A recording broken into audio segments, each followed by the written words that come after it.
Welcome to Bantha Milk Presents Around the Dejarik Table, the podcast where 4 Star Wars superfans ask 4 burning questions about the galaxy far, far away. I'm your host, Rob, and each episode I will be joined by my co-host, Tom, and 2 other co-hosts, I think, pretty much so. We'll see. We'll see if they pass the test today. You guys are up. This is a big test for you guys. So let's get to it. Here we go. Intro music.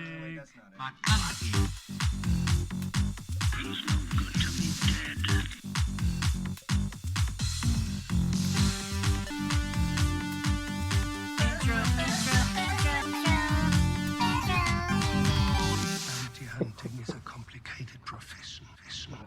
Tom didn't dance. Go ahead, Tom. Hit us up. I don't dance. Tom does not dance. Welcome. Make sure you check us out on YouTube at Bantha Milk Podcast, on Facebook at Bantha Milk, and Instagram at Bantha Milk Podcast.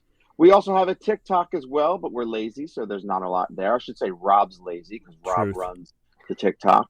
So please like and subscribe and comment wherever you get your podcasts, and please leave us a 5-star review or even a 10-star review if you want to leave 10 stars. That's fine by us. Whether you're a Jedi Master, a Sith Lord, or somewhere in between, this is the place to have your Star Wars questions answered. Don't worry, I don't have a bad feeling about this because today we have 2 very special, today they're guests with us. First, we have Ken, who comes to us from about 1,000 different podcasts, and David, who I don't think is on any podcast yet, but he wants to be a part of this family. So, Ken, first tell us all about yourself. Yeah, absolutely. Thanks for having me back, inviting me to another round the table, if you will, another little trip. And for those of you that haven't listened to me before, I am a wildly positive Star Wars fan who spends way too much time and way too much money in that galaxy far, far away that George created. As Rob said, I'm a co-host on the Inflatable Falcon with Mike Hinton and John Scalise. I'm a co-host on Bounty Hunting Across the Galaxy with Todd and Ken. And I'm also the host of the Rambling Star Wars Fan. And just recently, I made my leap onto YouTube with my very first video up there on February 7th for Star Wars Podcast Day. So once again, thanks for having me on. No problem, Ken. And I did watch your YouTube there. I gave it a thumbs up on your YouTube. So you're also with the Inflatable Falcon. There's an auction site near me. Some inflatable party company went out of business. They have a whole bunch of inflatable things up for auction. None of which are the Falcon, though. Unfortunately, if one of them was, I was going to bid on that immediately and then tell you guys about it and let you outbid me. But yeah, so that is a fun show. And joining us as a guest this week is David. David, tell us about yourself and why you wanted to hang out with us. Well, I've just been talking to Rob lately a lot about Star Wars. We have one thing in common together where, we're both volleyball coaches, and just kind of from us talking together and just, seeing common interests, I got interested, and he was telling me about his podcast, started listening to it. Then we started discussing that, which brought me out here. So tell me a little bit about myself. I'm a 28-year-old who grew up with the prequels, Those were my Star Wars growing up. I love them all, but those hold a special place in my heart. And I've been fully immersed in that Star Wars universe since, from the pod racing in episode 1 to the Clone Wars filler episodes and Mandalorian mayhem. I've seen it all, and I'm here to bring maybe a fresh perspective on Star Wars a little bit. And I'm a first-time podcast guest, so I'm not really sure how to do any of this, but I'm probably going to be Jedi mind tricking my way through this, to be honest, but I'm excited to discuss everything, Well, you're doing a great job so far. Thank We you. are not the host you're looking for. Oh, that's for certain. Well, thank you both for joining us. I think, like I said, I think we're probably going to make this a normal thing. It makes my life a lot easier not having to try and find 2 guests every single month to join me. As I said earlier, I'm a little bit lazy that way, and knowing that I got 2 hopefully reliable other guests here, it's just going to be 4 co-hosts on this Around the Dejarik Table episodes, which would be a lot of fun. Nick, my co-host on the main show, his wife just had a baby 2 days ago. So congratulations to him. Happy birthday to little Zelda, That is Cheers. that is her name. No, that's not a nickname. Her name is Zelda, and I wonder where he got that from. I don't really know, but I don't know. So cheers to him and to them. Beautiful baby girl, all 10 fingers and toes. Everybody's happy. Mom's doing great. So that's that. So Nick's going to be a little busy for quite a while there with 2 itty bitty ones in the house. So that's why I got you 3 here to fill in. It takes 3 people to fill one person's shoes. So we will do our best. You do your best. That's right. You will try. That's right. So we have 4 questions and lots of answers to our 4 questions. So I'm going to jump right off with our very first question for this week. I was thinking of hard questions, easy questions, and then I thought of the most generic question that I thought I could think of. And it was funny because in our doc, I wasn't the first one to put a question in, and I saw Ken's question, and I was like, should I change it? And I was like, nope, I'll go with it. So plain and simply, if you lived in Star Wars, which planet would you want to live on? So with that being the simple question that it is not going to be a simple answer. So Ken, you go first. Tell us what you think the planet is that you would like to live on. Sure, that's almost like the underhand volleyball serve. Yes. Of questions. Of questions. It's the lollipop of lollipops. And considering that Star Wars has been around for as long as it has been, I mean, there are bunches of planets to pick from at this point. I mean, there's Scarif and Acto and Dagobah and Ord Mantell, Tatooine and Jakku, just to name a handful. But I think my answer might surprise some of you. I think, at least where I sit right now with this question, I'd pick Coruscant. You know, it's this planet that's an entire city. You know, does it have nightlife? Yep, check. It's got that. Does it have diner food? Yep, check. Yes. It's got that. Does it have vintage stores with stuff that you can find from across the entire galaxy? Check. So if I wanted to go anywhere fancy, if I wanted to see nature's beauty, I'd probably just hop on a shuttle and go somewhere through hyperspace. But for now, my answer is going to be Coruscant. How about you, Dave? You know, just thinking about the question too, you know, there was so much to choose from. But I kind of came down to Naboo, just because where I'm at in my life, where I just feel like it's just constant chaos with a 2-year-old and an 8-month-old crawling around. I'm like, I feel like Naboo would be a really cool place to go and relax, find some peace and quiet. I just think back to the scenes of Anakin and Padme just relaxing by, on their little mini makeshift dating scenes from episode 2. And I feel like just kind of the culture and the camaraderie there with like the celebrations, I feel like it would be awesome traditions, like with the Festival of Lights that they have. And me as a family person too, like I just think like being able to be on a planet like that, where it seems like there's a close-knit community, it'd be something I'd look forward to. And it being kind of like a more luxurious place as well, I feel like the cuisine would be good, besides that CGI apple that in episode 2 that did not look too great, but other than that, I think it would be something to visit. Now, what do you think, Tom? Well, actually, I'm with you. I'm curious. Would you said you got little ones? Would you have a Gungan babysitter sometimes? would you trust the Gungans with your little ones? Maybe not. He'd make sure he gets a Twi'lek babysitter. Ooh, that's what I would do. Maybe a Twi'lek babysitter, yeah. Not a Gungan. I'm for that. Yeah, Sorry I'm for getting with in the you. way. Definitely choose Naboo, but a lot of the same reasons you talked about, just because it's beautiful, it's quiet, it seems like away from the hustle and bustle. Almost the exact opposite of Ken's answer. Coruscant just seems too crowded, and at this point in my life, I want peace and quiet. I don't want the hustle and bustle of the city. But also another reason is Rob will really understand this one. It was my first home planet in a game. Back in 2003, we opened this box of this game called Star Wars Galaxies, where you can actually live in the Star Wars universe. We were plopped down on Naboo and Theed, and we built a city not far from Theed called River Run, which really had no connection to Game of Thrones at all. We just liked the name River Run. It was before Game of Thrones. That was our first home city. Yeah. And we just basically spent I mean, how many hours would you say we spent on the planet of Naboo? Probably about 1,000 hours, Yeah, maybe more. thousands of hours. Yeah, we talking about yeah, thousands. little ones, David. Tom and I had little ones at the same time, and we would hold my oldest Trey. I would hold him while playing the game. At like midnight, he would finally fall asleep, and then I'm like, "Oh, I don't want to disturb him, and I don't want to get up from the game." The 2:00 feeding time is coming up soon, so I'll just stay and keep playing the game for 2 more hours until he wakes up again. And then when he wakes up for the second time, then it's time to shut the game down. But yeah, we would play for all hours of the night when we were young and able to do those things. You have no idea how hard it is to balance a bottle while holding a baby, while trying to use the arrow keys on your keyboard and using the mouse to control your character. But we managed to do it, and all on the beautiful planet of Naboo. Yeah. Amazing. Rob, what's your answer? So I went a little. It was funny because this was my question, so I was like, oh, I gotta have a good answer.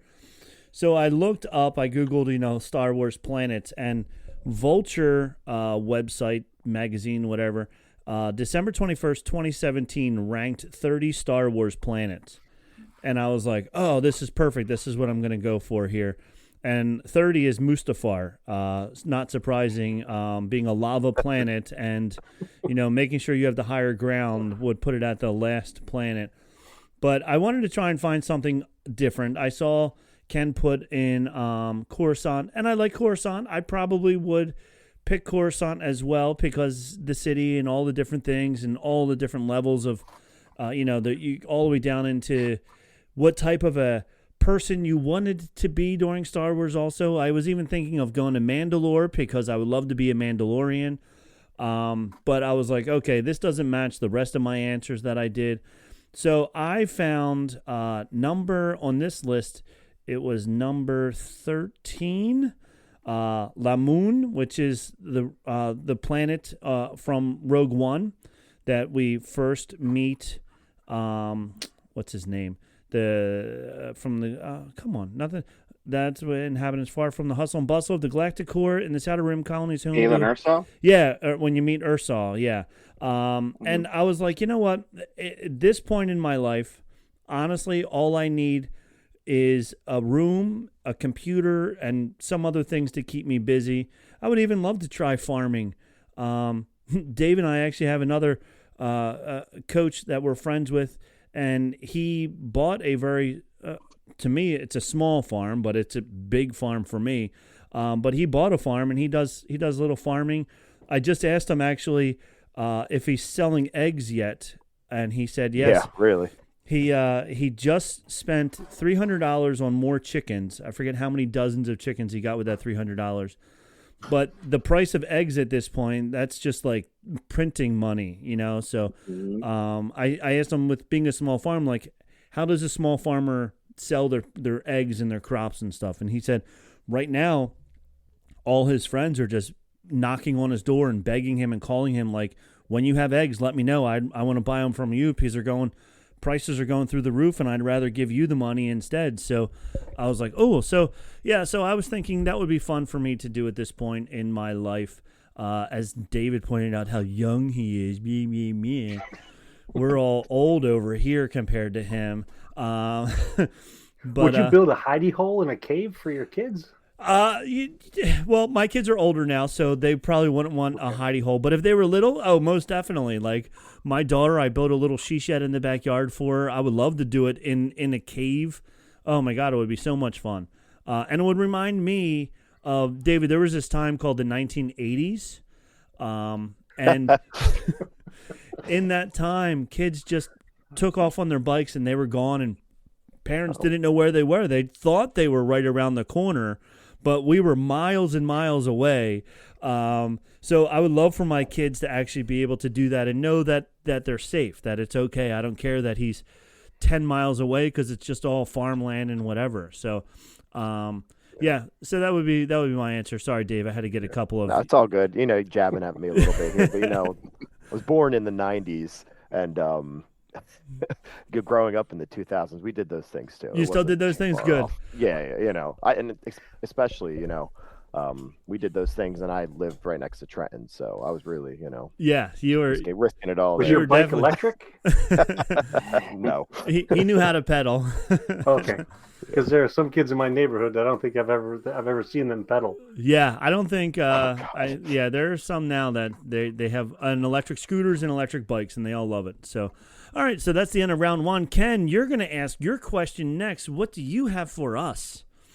Well, similar to that, where would you like to live? Mine is where would you like to visit? And so, it's amazing that there are 30 planets on that list.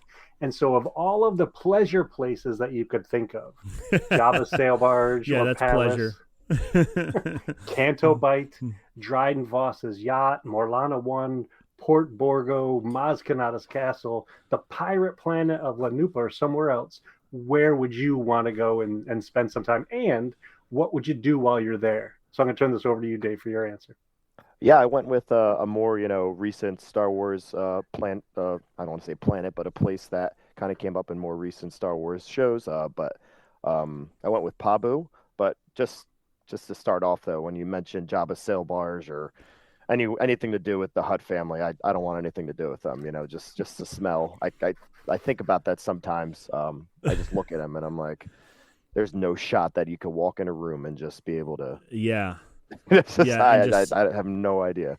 And the whole thing too, getting anywhere near a Sarlacc pit, I'd want nothing to do with it, even if I had Beskar on. And the place that I chose was Pabu because just you look at it and it's like almost something out of a dream. You look at the planet, everyone's just relaxing, everyone's so happy, so go lucky. The Empire's rarely visiting that place, besides the few times we see it in the Bad Batch where, what's her name? What is one? Omega? I don't know. Asajj Ventress? Oh, Yes, Saz Ventress visited in the most recent season. I don't know if she was coming from the Empire. She was just really making a cameo in the show, maybe for some fan service or whatever. But I like the part that she played. But I feel like it would be super laid back. You hang out with the beach, chill with the Bad Batch. Those are some cool dudes. Some of the really I love the development of the Bad Batch throughout the series, and just being able to like I was talking about when on Naboo, but just checking out some of the local cuisine, and just another great place to possibly raise my young family. There you go. Do some meditation as well. What do you think, Tom?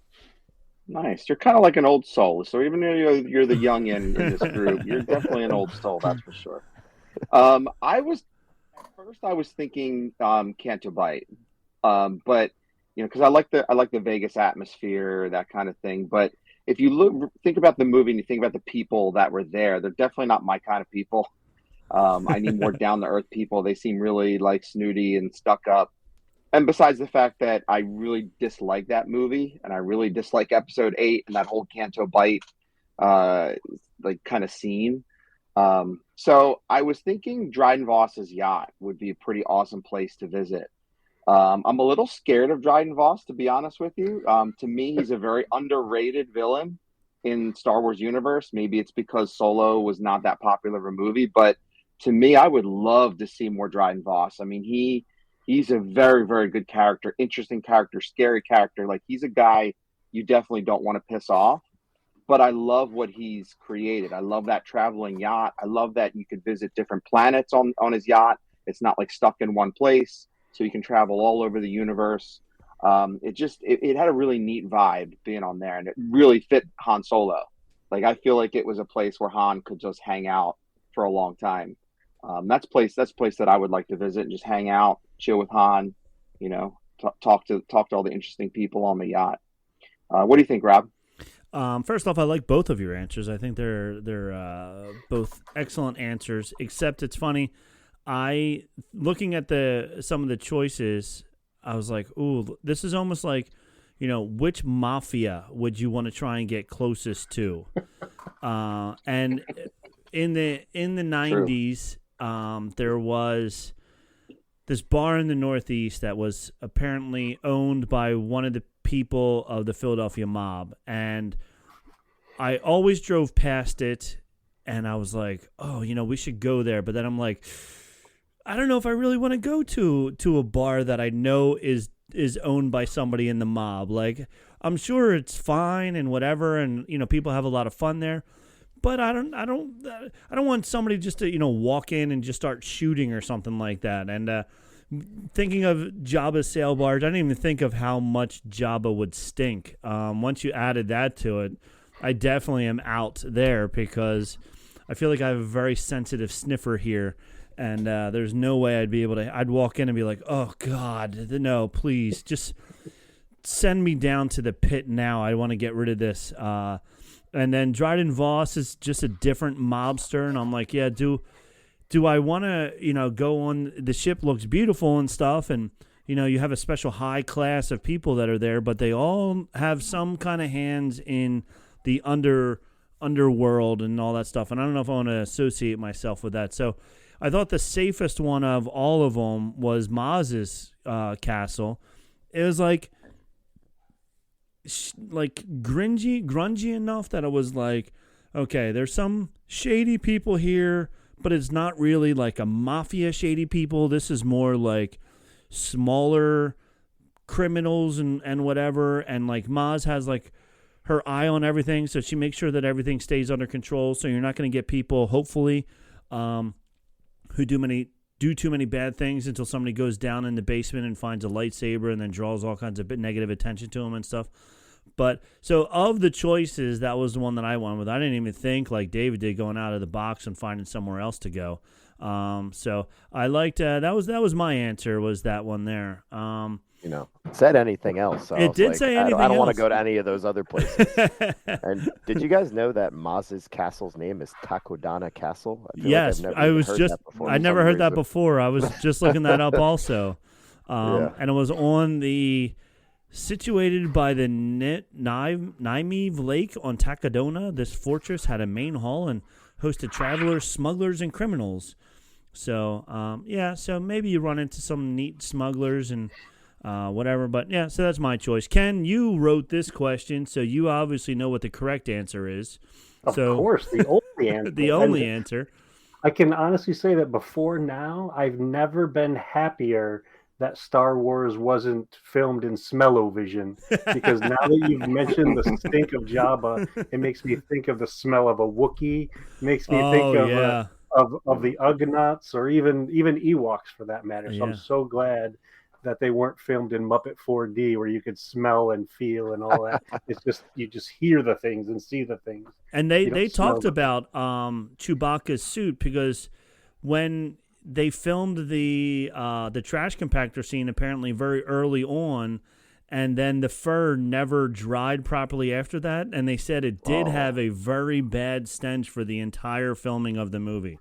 So so we never didn't have to have smell-o-vision, so that's good. So thank the maker for that one. That is for sure. Maybe that's your replace Muppets 4D then. Yes. Jabba's sail barge. Jabba's sail barge. Coming to a smell near you. Mm-hmm. So for me, I've spent the last 20 years living near Atlantic City.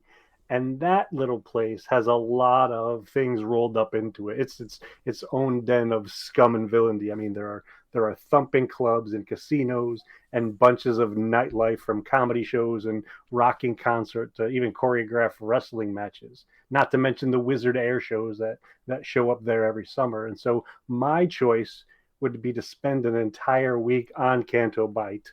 I don't do a lot of fancy stuff normally, and Heather and I would probably take in a show, maybe something with Master Codebreaker there, playing the piano for us, maybe even doing some shopping along that magical street where you saw the Fathiers take off down the road. And who knows, if Canto Bight is anything like Disney World, maybe we could pay a little bit extra and go to the stables and see the Fathiers, because we know how well that they're treated. So.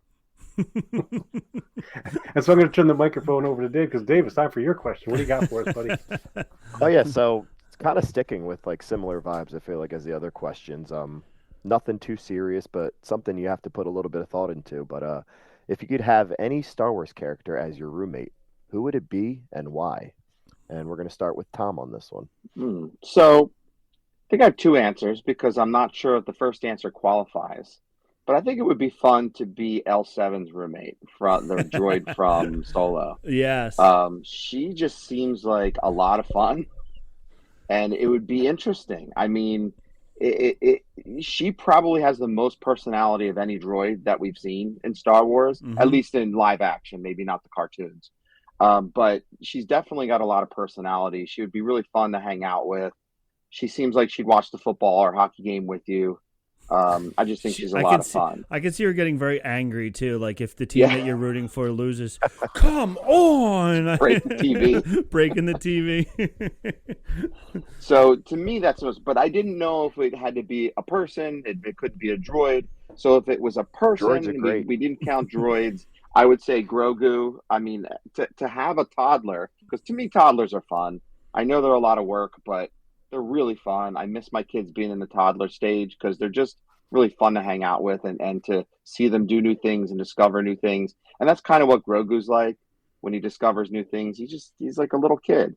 And then, but this little kid has Jedi master skills or Jedi skills.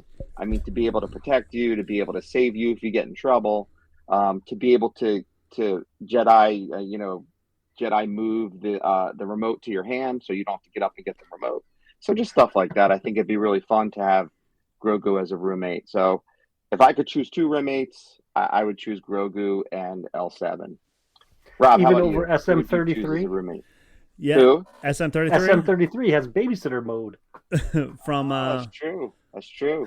From the latest show. That was a good. Yeah, put him in babysitter mode. Okay. Can't say I remember no babysitter mode. That was good. Pretty good. Yeah, I didn't say Grogu, but now that you mentioned it, and toddlers are also like if we're talking roommates, we're probably you're probably a single guy at this point in time. So having a roommate that's a toddler, that's going to be a huge chick magnet, and the fact that he's already 50 and is a toddler, he's not going to grow up quickly.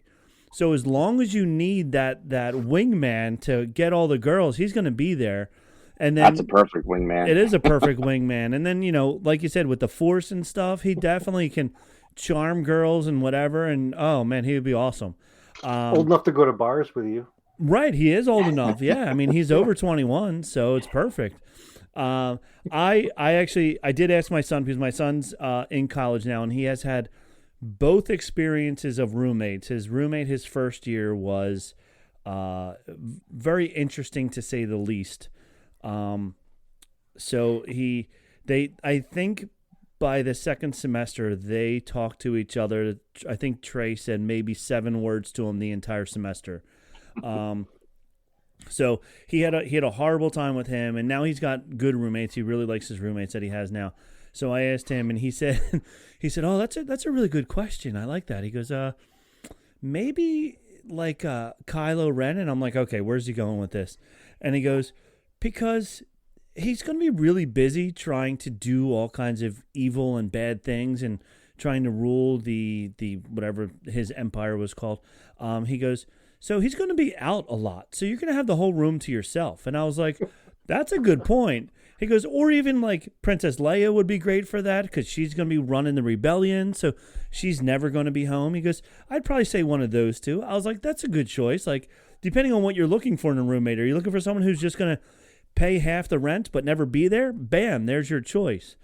I, on the other hand, was thinking similar to the way Tom was thinking about Grogu. I wanted a good wingman. I wanted somebody that I knew I could go out to the clubs with. I knew somebody that would be a good talker who could get us into all the good places. So I definitely went with, oh my God, my mind just went blank in the middle of my sentence. Sometimes I start a sentence and then I don't know where it goes.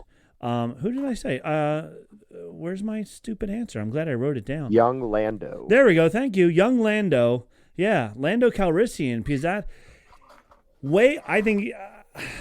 is he cooler than Han Solo? That is the question.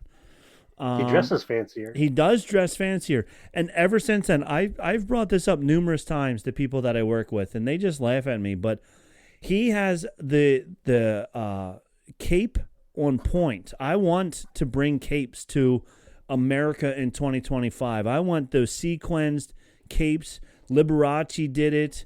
Lando did it. Why can't I do it? And they all laugh at me. Be careful what you ask for, because remember, I work in the same building as you or the same district as you, so I can make this happen. You can make it happen. You can get me some capes. So I think he would be awesome to hang out with. I know he's going to be able to talk his way into any club or restaurant or bar. Sorry, we don't have any openings tonight. He'll be like, you have an opening tonight. And he doesn't have to use the force. He's just like, look at me. You know you want me in here. And they're like, yeah. And then I just tag along. And me too. Yay. And, Lando plus one. Lando plus one. And, and going to the bars, the clubs, he's going to have all kinds of people around him. When David was being born, I was going to the clubs and following my friend's band all over the place. And I was telling people that we were brothers. They're like, you're not brothers. I was like, yeah, I'm adopted. And they believed me. So I got all of these like sloppy seconds by being the adopted brother to the lead singer. So if I could do it with him, I could totally do it with Lando. So that's my answer. I'm going full out Lando because he's going to get me anything that we want. Where I know we're definitely going there, and we're going first class. And not if you're wearing a sequin cape. You're not. If I'm with Lando, depends on where you're going. Yeah, if I'm with Lando, we are. That's for sure. Because you know that Lando's not going to let you go out looking foolish. So right. The sequin capes are for That's this true. place. Yeah. That one over there is more of a leather thing. That one there got a little fur fringe. See him saying to Rob, "You're not going out with me like wearing that." No, and sorry. Think about it. Think of what his wardrobe is. His wardrobe is comparable to Leia or to Princess Amidala's wardrobe. Like his wardrobe. So I would hope. I think I'm a little bit taller than him, but I would hope that I could borrow some of his clothes. It would be awesome to be able to have some of Lando's fit going there. So that's pop my collar and everything. Yeah, right? pop collar, the whole deal would be awesome. Yeah. All right, Ken, what do you think? Nice. So I got a little bit of a cop-out for my answer. And that is, I think I would go with any member of the Bad Batch. Okay. I think each of them have their own set of positives. I mean, Wrecker can be entertaining, and you're talking about, using the Force to find the remote. Wrecker can just pick up the couch and say, there it is. Like he can and he loves explosions. Who doesn't love explosions? Yes. Then you got Tech and Echo, who can fix all sorts of stuff around the place. Hunter can take care of all sorts of business, and even Crosshair could be useful in a variety of situations. And we still don't know what Omega's fully capable of. So I think any member of the Bad Batch would be fantastic. And if you're looking for a roommate who's going to be quiet and not be in your way, we should have all picked Frozen Han. He's there. We have access to his ship, and he can't fight us for it. He's just there, and we benefit from having a quiet partner. But we all know that David's got the best answer. So what do you got for us, Dave? I was hoping you would say Omega's name like Omega. The way she says it with her Australian accent. Yeah. So the answer that I went with, just because when I was thinking about the question and coming up with it, I was like, who really would be a good roommate? And the first person that came to mind was Captain Rex, just because he is the definition of reliable. Someone who's organized, disciplined, someone who's always ready to help you if you need it. Being somebody who was a clone that was in battles with other people and living in close quarters, be very used to keeping himself organized and keeping himself together. And you also have a friend for life, and somebody who's loyal to a fault, I'd say. Because even when the clones were turning on the Jedi, and he got his inhibitor chip removed, he never killed any of his brothers. He always set his gun to stun, never to kill. And, that's definitely admirable to a point, even though of everything that was happening during that period with Order 66. He's definitely never going to start any drama. But, I'd mentioned the inhibitor chip. I definitely want Rex post-inhibitor chip because I consider myself a Jedi in the Star Wars universe. I would love to be a Jedi. So he'd be hunting me if he still had that inhibitor chip. And, wouldn't want there to be a murder in my in your bedroom. dorm room, in your bedroom. I thought to be the murdered one. Yeah, I would thought not want to be the murdered Jedi there. I thought for sure you were going to say Jabba after our earlier questions. Yeah, he would make a great roommate. Keep him away. Keep him away. You would need a big room, that's for sure. Can you imagine, like, if it was a dorm room and then he's like knocking on the door? You're like, "Yep, never mind, I'm out. Forget it." So long. So long. All right. Well, that's our What about you, third Tom? question. There you go, Tom. I think it's your question. Yeah, so final question of our roundtable. So this is the grand finale. So, of all the upcoming Star Wars projects, we have the confirmed ones. We have Andor season 2. We have the Rey movie. We have the Mandalorian and Grogu movie, and also including some of the rumored projects. And there are a billion Star Wars rumors each day. We have all the rumored projects that include all the directors like Simon Kinberg, Taika Watiti, Dave Filoni, James Mangold, Rian Johnson's project, Patty Jenkins' project. So there's so many different directors that have been linked to these Star Wars movies. Of any of those rumored or confirmed shows or movies, what are you most excited for as an upcoming Star Wars project? Let's start off with Robert, my co-host. All right. So I am not excited about any of the rumored projects that are just titled Taika Waititi project, because how can you get excited about something you know absolutely nothing about except for what a supposed director will be? And we all know, unfortunately, even though Ken tries to be completely optimistic all of the time, we have gone through multiple different directors. So the Taika Waititi project could be directed by Ryan Wilson by the time we're all done. We have no idea. So I'm not excited for any of those. I'm actually a little disappointed in the fact that, and I think Disney has pulled back a little bit this last year on doing this, where every year at D23, they're like, we have these 7 new Star Wars movies and TV shows and stuff that are coming out. And then halfway through the year, this one gets canceled, this one gets put on the back burner, this one's director leaves, and that director comes in, and there's all rewrites, and we don't know when it's coming, and then suddenly everything just keeps fading away.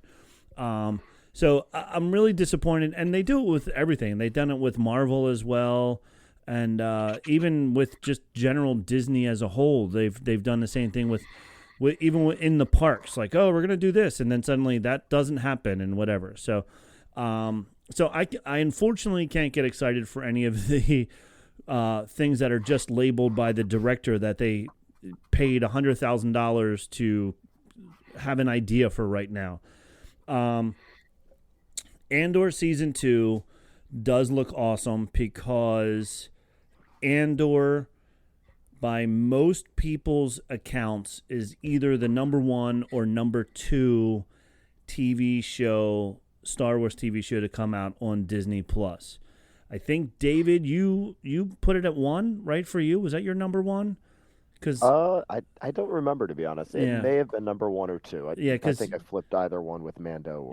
Between Mando and Andor, they're the 2 top shows that Disney Plus has come out with Star Wars. I really, really do and did enjoy the first season of Andor because it was like a war movie or a war TV show, and then as you're watching it, you go, oh wow, there's all these little Star Wars things in there. It wasn't just Star Wars thrown in your face, and the writing was amazing. And that's the same thing with the Skeleton Crew.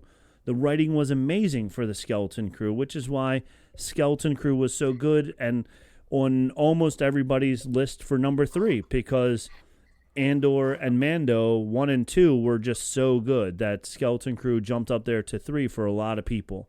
But I'm done filibustering. My favorite one is Mando, and it's the one that I'm looking forward to the most. Mando is what brought Star Wars to Disney Plus. It jumped out with a bang, and it was funny because it was what everybody wanted Boba Fett to be when we saw him in the original trilogy. And then they were like, oh, we're going to have a Boba Fett series. And then it was like, oh, it's going to be a Mandalorian series. When it was just in the talks, everybody was assuming it was going to be Boba Fett. And then they had this whole brand new character, the Mandalorian, and it was amazing. It was awesome, and it was so, so good, and it really hooked everybody in. And then they made a Boba Fett series, and unfortunately, they made a Boba Fett series. I wish the writing was better in that. I know Ken disagrees with me because he's an optimist, but that one could have been a lot better. So I'm excited. This is also rumored to be the end of the Mandalorian and Grogu series. Bite your tongue. I know. Look, I'm Bite only. your tongue.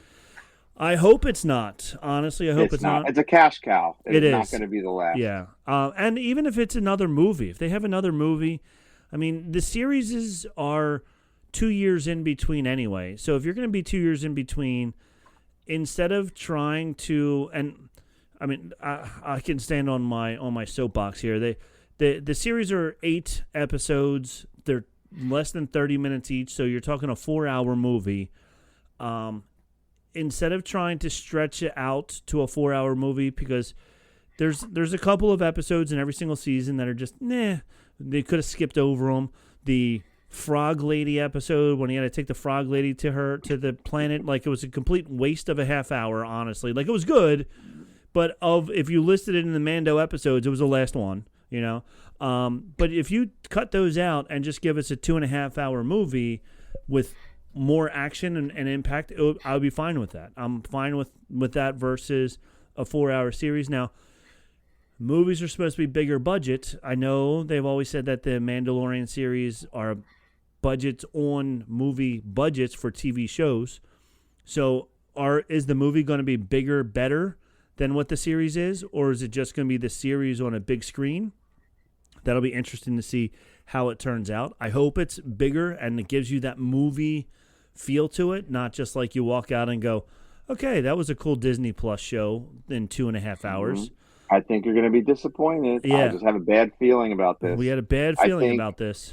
I think I can't see the movie being better than seasons 1 and 2 Right. as a long 6-hour movie. Yeah. I can't. Like, they were unbelievable, seasons 1 and 2. Yeah. I mean, if it's going to be a movie, my guess is, like, with the seasons, they had a lot of short things to do. You know, go to this planet, do this. Then go to this planet, do this. If it's going to be one movie, it's probably going to be one big storyline, like Rogue One or something like that, where it's just one really long, or even the Solo movie where it's one long storyline. So I hope that one long storyline is enough to keep us captivated and really bring a movie to the theaters and not just a TV series. But that is what, I mean, that's, like I said, it's what started Disney Plus. It's what started Bantha Milk Podcast. Our first episodes were all about the first season of Mandalorian. So it's what brought us to here, and it's what brought Disney Plus, Star Wars to Disney Plus. So that's what I'm most excited for. I forget who I'm going to. I'm going back to Ken. I talked so long, I forgot our order. So, Ken, tell us why I'm wrong. Go ahead. Well, I'm going to filibuster for a bit. Good, that's what I did. We don't have to answer this question now, but I think it's an interesting one. You mentioned a bunch of things that were canceled, and at some point, we should all go around the table to talk about which of the canceled things do we wish weren't canceled. Yeah. Because there were a lot of great things that were on the table. Even some of them were fully made and then just put on the shelf when the sale to Disney happened. I'm looking at you, Star Wars Detours. So I'm gonna like anything. Whatever comes out next, I'm gonna enjoy, regardless of what it is. But to get back to your question about what am I most excited about, I think I'm most excited for Andor Season 2 for a bunch of reasons. First, I'm very curious to see how they're going to connect Season 1 all the way up to the beginning of Rogue One. That's a span of 4 years, and from what I've heard, that they're going to take 3 episodes and make it a year, 3 episodes and make it a year. So they're going to have 4 sets of 3 episodes. So I think it's going to be a 12-episode season. Yeah, it definitely is. So I'm very curious to see how they're going to bring in all these characters that we know were in Rogue One, plus finish up the characters that we met in Andor Season 1, Luthen Rael and Cyril and the like, plus all the people that we haven't seen yet who could show up somehow. And I also am hopeful that Season 2 of Andor leads to more stuff. So more of those things that happen in between those yearly episodes, and it could be a comic book, and be another live action show. It could be a novel or maybe even cartoons for all I know. And if we finish up season 2, it means we're that much closer to some of the behind the scenes books that have been made famous in the past. Visual dictionaries, the making of, the art of books. I mean, you can see behind me, I've got books coming out the wazoo. I love those additions to the Star Wars universe. George and the makers have done a great job of showing us the things that went into bringing these characters to life. And I need some more material for another Star Wars costume. So if I can see some of those books and get some better looks at how they were made, and I need at least one costume, and I promise I'll finish one of the other 7 that I'm working on. And I also want to start a rumor. You had mentioned that there were a lot of rumored projects. So I don't know if you're aware of this, but Kathleen Kennedy and I are pretty good friends, and she's probably listening to the show right now. Yeah. We're thinking about putting out an anthology series, very similar to the Clone Wars, an animated anthology series, all based on the comings and goings at Maz Kanata's castle. Oh, that's perfect. You know, so there might be one episode about the Crimson Corsair. There might be some episodes about Han and Chewie showing up and that sort of stuff. So this animated anthology that takes place, because we know that Maz is an old character. She's seen some stuff. So some of the episodes might be current things. Some of these episodes might be older things. So that's the other thing I'm excited about that. But I don't know if Kathleen Kennedy's announced it yet. So you heard it here. Well, first. you just spilled it on. You dropped it on us. This is a update. What's it called? Whatever. I can't even think of the words. Breaking news. Breaking news. Ding ding ding ding ding. Yeah, breaking we need news. a little flash thing. Yeah, exactly. You heard it here first. You heard folks. it here first. Yeah. So.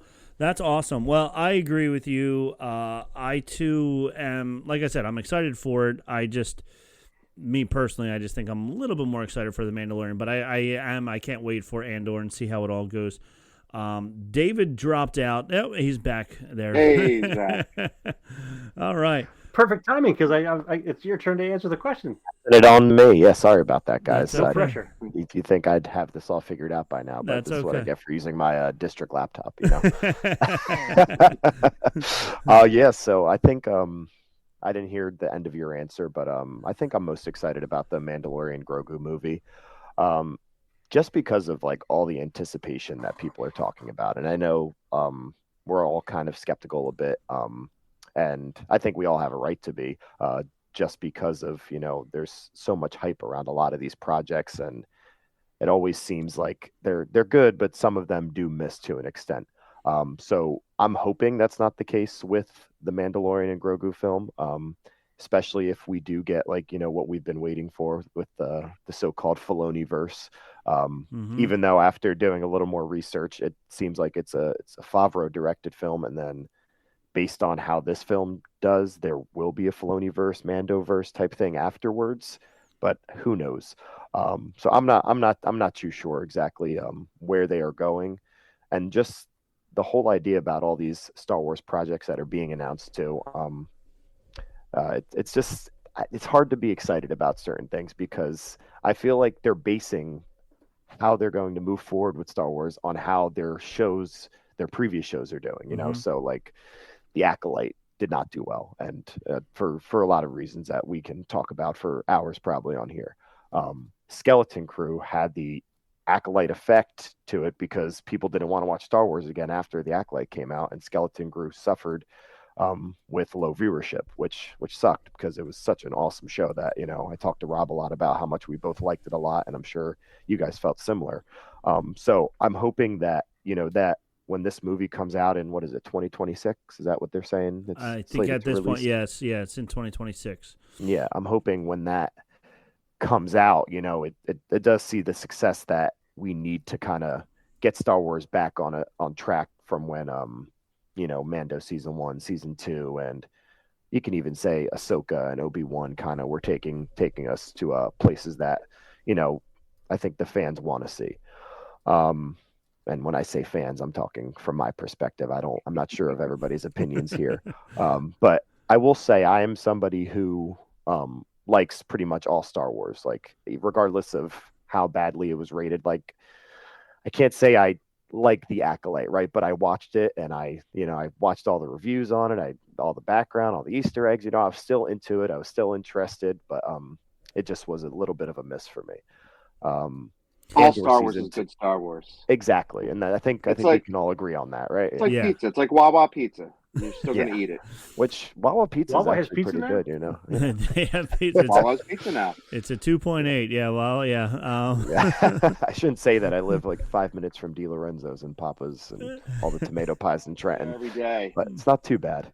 But thinking to Andor season 2, I think that's going to be really interesting because I feel like there's a lot of anticipation for that too. Because just thinking at it from a Star Wars standpoint, it's a Star Wars TV show that really had nothing to do with the Force or the Sith or anything, and it was just so exhilarating from start to finish. Like I still think back to watching that episode with when they're in the jail and they're building all those pieces for the Death Star that we find out at the end, and just Kino Loy's speech is just like the whole thing. That whole episode was just like, holy crap, this is amazing. This is some good Star Wars, and it's not even what you think of Star Wars from the outside. It was great storytelling, and I'm hoping they move forward with more things like that, while also sprinkling in the Force and the Jedi and the Sith and all the things that we love about Star Wars. So I think it comes down to, like you said, storytelling. Who's writing the story? Tom and I have talked numerous times on and off air about the sequels, and the problem that they had was just not a good overall story arc. When you're switching directors and switching writers between movie episodes 7, 8, 9, which is supposed to be one big story arc, things get all jumbled up and confused. I think that's the same thing that The Acolyte suffered with, was just the writing. And the other problem is they had the books that came out leading up to it, all about the High Republic and everything. So everybody was reading all these great High Republic books, and then this came out, and there were little things in there like the lightsaber whip that people were so excited to see, but then it whipped one time, and then that was it. And it was like, don't give me, if you're not going to do it, just don't do it. Don't give it to me just once and then be like, oh, hey, there you go. You're happy.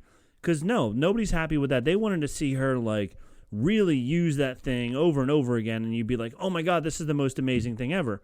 And I think back to even the Obi-Wan show too, the Inquisitors in that show. We did not see one of them in a lightsaber battle, especially the Grand Inquisitor. Yeah. We're just we're waiting for him to do. He did the spinny thing, with his lightsaber. But after that, it's what other action did we see from them? And compare that to Rebels. Exactly. Compare that to what you saw them do in Rebels. It's wait a minute. This is all Where's you're the going to show lightsaber helicopter? Yeah, where's the light? Flying away, holding him by the lightsaber. Yeah, I think that came down to the budget though, because Obi-Wan had the $90 million budget, and Acolyte had it was probably double that, right? That. Or it was whatever 200 and something million. Yeah, it was ridiculous. So it's just interesting. Sometimes this was going to be one of my first questions when I was first thinking, what do you think about the budget discrepancies between these Star Wars projects? But I thought that would be a little too controversial for my first. Well, I don't know if it's controversial so much as I don't know if any of the four of us, as much as we know about the movies and the makers, I don't know if any of us really know much about the finances of movie making. Yeah, because a $90 million budget may seem like a small thing, but we don't really know what that money goes towards. Right. Yeah. If you look at the budget of, let's say, Mando versus The Acolyte, the budget may not be as high because they didn't have to schlep things across the world. They didn't have to go on location because they had the benefit of filming in the volume. So it's somewhat challenging to look at something of just budget when comparing movies and trying to figure out if that's what caused the story to be what the story was. Yeah. Don't tell Star Wars Theory that. You won't hear me say his name out loud because I am not a fan. Oh man, not even close. Also, if you think about time-wise, the first Mando series was 6-7 years ago at this point, 5-6 years ago, whatever it was. So just in that 5 years worth of time, even Disney Plus as a whole has made more money, generated more money, and they have a bigger budget that they can put towards things. So special effects can get bigger and better and whatever. I think the volume was huge, the fact that they built the volume. It is funny, though, when you watch Skeleton Crew, there's a couple of scenes where they're, like, running from bad guys or whatever they're doing. And you can see, like, they're trying to run fast, but also slow because they're trying to do it in, like, a 40-foot room. And it's like, yeah. It's like Padme running down the sand with a clone trooper. Yeah. Yeah. So it's like you have to go from that corner to that corner, and it has to take you 5 seconds. And it takes you 1 second to walk it, but you have to run it in 5. So, yeah, but, and also about the viewership, I have read multiple conflicting accounts, and streaming services are so difficult because they don't really release the viewership as much as, Nielsen ratings on network television do. But I did see one website was saying that Skeleton Crew's viewership was huge, especially towards the end. It was the #1 show on Disney Plus, higher than like some of the ABC dramas and comedies that are run on Disney Plus. It was higher than those when it was released, and that was like for a brand new show versus reruns of another show. So I'm hoping that is the case because everybody that I talked to who's a Star Wars fan loved it. And I'm hoping that. Well, I was with 8 to 11-year-olds, and no one talked about the Icolet. Mm-hmm. A lot of my kids were talking about Skeleton Crew. Okay. They would all ask, "Have you seen Skeleton Crew? Are you watching it?" So just by how much buzz there was in my school, there was way more for Skeleton Crew than the Icolite. There was none for the Icolite. Zero. Right. Yeah. And it's a shame. Skeleton Crew is filled with nos nugs, right? Oh, so many nos nugs. Nos nugs for Star Wars, nos nugs for 80s movies, 80s TV shows. So there's all kinds of nos nugs, as Ken coined, nostalgic nuggets. They were all over the place for that. So, yeah, it was awesome. I really enjoyed all of that. And I think, like the Acolyte, you had to read the books to know what to look for when it came for nos nugs in that. And it was funny, somebody else said, people that we interviewed in the last time, everybody complains that they wanted Star Wars not about the Skywalker saga. And then they give us a series not about the Skywalkers, and then everybody hates the series. But I also think that was more leaning towards just the writing of it and the way they were making them act like the Jedi were more like clone troopers. They were more serious and nobody had fun and blah, blah, blah. Where if you read the books, the Jedi were drastically different than that. So I think, unfortunately, it could have been a good series. I think whatever they went with it, they went the wrong way with it. And I was happy that I felt Skeleton Crew brought it back around again to people actually liking Star Wars. And I think look at some of the ripples that happened after that. I mean, we got to see the kids from Skeleton Crew go to Disneyland, or they so there was a lot more press, I think, positive press, optimistic press connected to Skeleton Crew.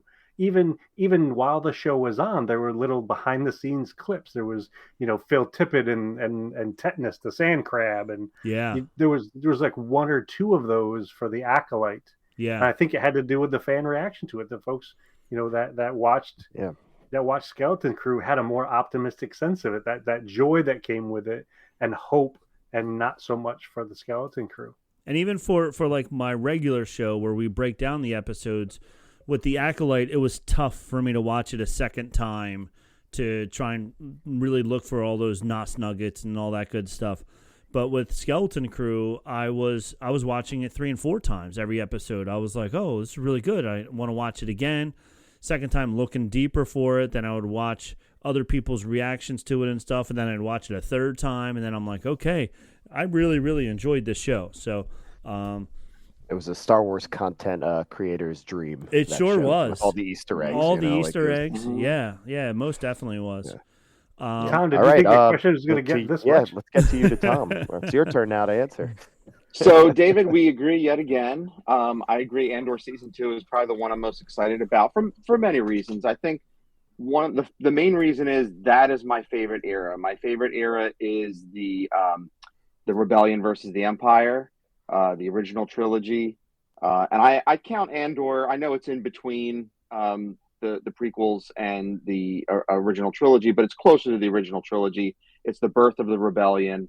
To me, that's a really interesting story. I'm really eager to see what they do with this. And I have a feeling they're going to bring in some newer characters as well to join Andor and the Rebellion. So, in addition to the ones they already have, so I'm really interested to see where they go with this. If I were to pick one of the rumored projects, it would probably have to be Taika Watiti. Just because I'd love to see what he would do with Star Wars, because I can't even remember the name of the movie. Ragnarok was probably one of my favorite Marvel movies. And what he did with that was so different.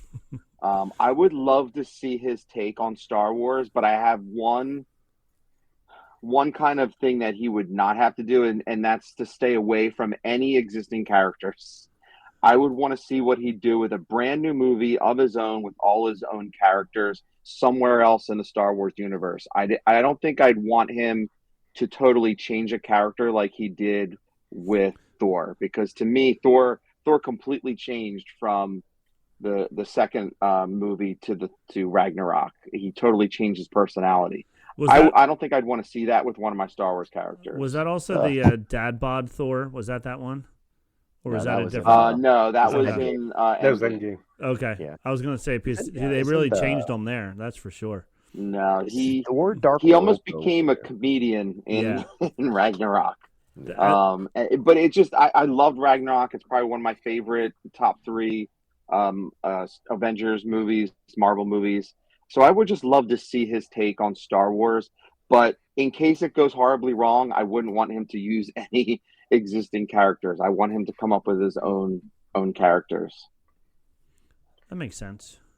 Well, do you think you could do something fun with like Cal Kestis or some of those folks that we've seen tangentially, but we haven't seen in a movie? Love Cal Yeah, it Kestis. could work. It could work. I mean, we're talking about like a character that we already kind of know, and they're developed and they're already established. But if it's a character, a fringe character that we don't really know much about, yeah, that would be okay. Maybe you could do the Maz Kanata show with me. There you go. Yeah. Yeah, he could be the director for that. Yeah, that would be fun. And then he could definitely, when Chewie and Han Solo come in, it could be a little like comedic part. They can definitely banter back and forth off of each other. Lando could come in, drop a cape, put on a new cape. It'd be a lot of fun. Every episode would be somebody different. And Taika Waititi could definitely add a good twist to it. That's for sure. I think that would be a lot of fun. Before we close out, there's a couple of little breaking news articles that I definitely want to talk about. And this seems to happen more in Disneyland than it does in Disney World. But Galaxy's Edge is getting a new character for a short period of time. Somebody that we all love and can't wait to see. Luke Skywalker is finally coming to Galaxy's Edge. So they're having a season of the Force or something like that. I forget the actual name of it. But right around May 4th and starting in like March and going all the way until June-ish, Luke Skywalker will be breaking down the fourth wall of Galaxy's Edge there. Because ever since they built it, Galaxy's Edge is set in this time frame between Rey and Kylo Ren's era, and they didn't want to bring anybody in from the outside who wouldn't fit into that time frame, and now they're bringing in young Luke Skywalker with R2-D2 will be a walking character through there, and you'll be able to get photo ops with him and stuff like that. I know Tom has Is it. this just for like a certain time period, or is this going to be? So this is a permanent limited thing? time. This is a limited time run. Just in the springtime leading up into summer this year. And I think my guess is it's going to be like a test run to see if people really want to see that. Mhm. And Yes, I think yes, they we want do. to see every character. Yes, I don't think it needs to be tested. Yeah, like, send them all. Exactly. I Put them know. all out every day. I don't know what they're so worried about. And that was the thing. Like, we have talked numerous times, and on air, off air. You talk to any Star Wars fan who's been to Galaxy's Edge. They don't care about the time frame. They don't care that it's only the Rey and Kylo Ren time frame. Is it fun seeing Rey there? Yes. Is it fun seeing Kylo walk through? Yes. Did I record Kylo walking past me and then me saying something to him and him stopping and somehow with his fingertips saying something back to me and Kylo Ren speak? Yes. Is that awesome? Totally. Would I want to see Darth Vader doing the same thing? 1,000%. Mhm. And one of the other podcasts that I listened to, they said, here, you want to do a test? Have Darth Vader on the left side of Galaxy's Edge, have Kylo Ren on the right side of Galaxy's Edge, and see which line is longer of what people want to wait in line for. I guarantee you the line for Darth Vader will be way longer than the line for Kylo Ren. In Disney World, I love going. They have the one room, it used to be where the animators used to be. But you can go in there, you can get a picture with Darth Vader, you get your picture taken with Chewbacca. I think the one time we went to Disneyland is when I got my picture taken with Boba Fett. I was so excited. I was like a 4-year-old. I was like, yeah. Like they said, like, he'll be there from this time to this time. And when it was getting close to the end of the time, my wife was like, go ahead. We'll catch up to you. You run. You go get in line because I know this is what you want. I took off. The kids were, Daddy. I'm like, don't have time for you. I got to go see Boba Fett. Run for yourself. Run for you. Defend yourself. Run for yourself. Grab a blue milk on the way. That's right. So, but meeting Darth Vader in Disney World is so intimidating. Like, I know it's just a dude in a costume. I know, sorry to spoil your Disney magic there, but you walk up to him and like, that's what I have now discovered. That's what I want to do. I want to be Darth Vader at Disney World because you just turn slowly and just look at the person and they're like, hi, can I please take a picture with you? And like, everybody is so afraid of Darth Vader. Like, you want to put your arm around him and be like, hey, we're buddies, but you're so afraid that lightsaber is real and he'll like cut you down or he'll use the force choke on you or something like that. Well, Rob, Trey has done the Jedi training in next to Star Tours, right? Yes. At Hollywood Studios. What, years ago? Just have you ever seen kids' faces when the doors would open and Darth Vader would come out? They look terrified. It was. You know, it's just a character, but they were terrified. I was so happy that when my kids did it, it was Darth Vader because they would alternate. One time it would be Darth Vader, the next time it would be Kylo Ren.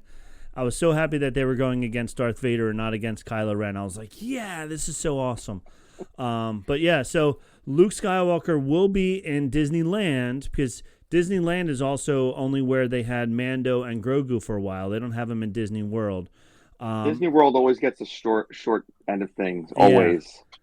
Yeah. And the little walking droids that they had them. They were testing them out at Disneyland also. So the gonk droids? Not the gonk droids. The little ones. Little duck droids. Yeah, the little duck droids. They had like their heads would spin around. They were really neat. They were really cute. Doesn't Chopper walk around sometimes too? It was at Disneyland or Disney World. In Disneyland, I think he does. They do a lot more. Like Disney World has set like go here to go get your picture taken with Mickey or whatever.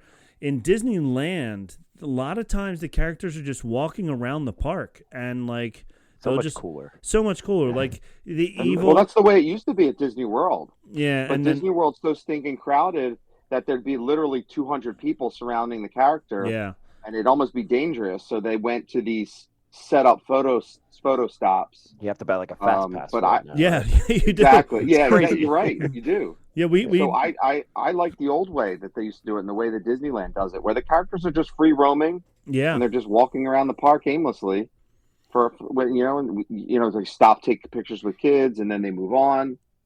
It's the way it needs to be done. That's the way it should be done in Galaxy's Edge. I agree. And they shouldn't be afraid to have all their Star Wars characters. Imagine seeing Boba Fett walk around Galaxy's Edge. Like it'd be amazing. It'd be awesome. Be amazing. It would yeah, but we can't break the timeline. Right. We can't have Boba Fett next to Kylo Ren, next to trying Lando to be immersed, Calrissian. It's guys. not going to work. Yeah. Well, and the you really universe think a would 10-year-old's implode. going to care about immersion? They're not. what they That are. was Somebody wrote Lando was like the Star Wars Michael Jackson.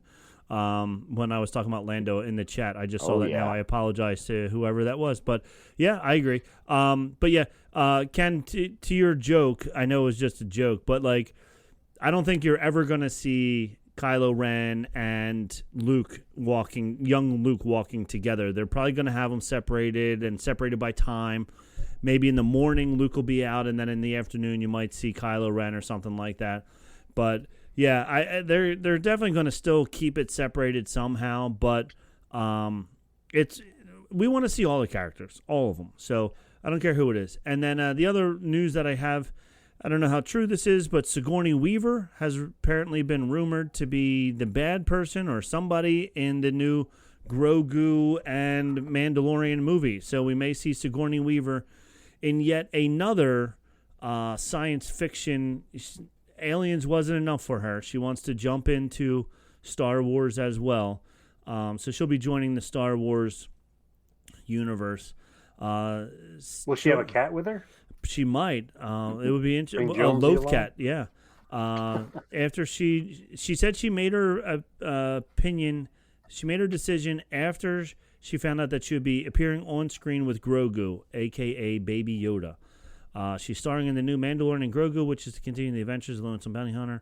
The actor expressed her excitement about joining the Star Wars universe when she spoke to Games Radar Plus, and even confirmed why she ultimately decided to hop in. It was all because of that cute, Force-sensitive child named Grogu.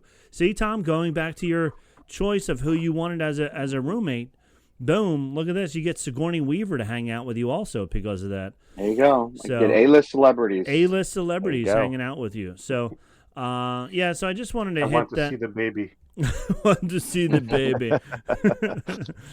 So that's that. Ken and Dave, I think you guys did a great job. This was excellent. We had a lot of fun today. 4 great questions, 4 times 16 even better answers by all of us. So I think this was another fabulous. And if you guys want to keep doing this, I think instead of 1 co-host, I'm going to have 3 co-hosts for this around the Dejarik table. Tom, that's it for. Oh, by the way, I forgot to do this. Concludes our latest episode. We want to thank our 2 guys, Ken and Dave. Please don't forget to listen to Ken's other shows as well as our other shows on the network on Ears Up, The Supreme Resort, Puny Pod, Scraping the Vault, and Buena Vista Boys. Ken, real fast, hit us up with all your podcasts again that you're on as well. Sure thing. Wednesday nights is the Inflatable Falcon with Mike and John. Bounty Hunting Across the Galaxy with Todd and Ken comes out randomly. And you can find me on YouTube for the Rambling Star Wars Fan. And I'm looking this year in 2025 to get 1,977 subscribers. So help me out and get me to that 1977 number. There you go. I love it. And it's got another subscriber from me. There you go. Cha-ching. Look at that. All right. That Tom, take us out. You found a good closing remark for us, so it's all you, buddy.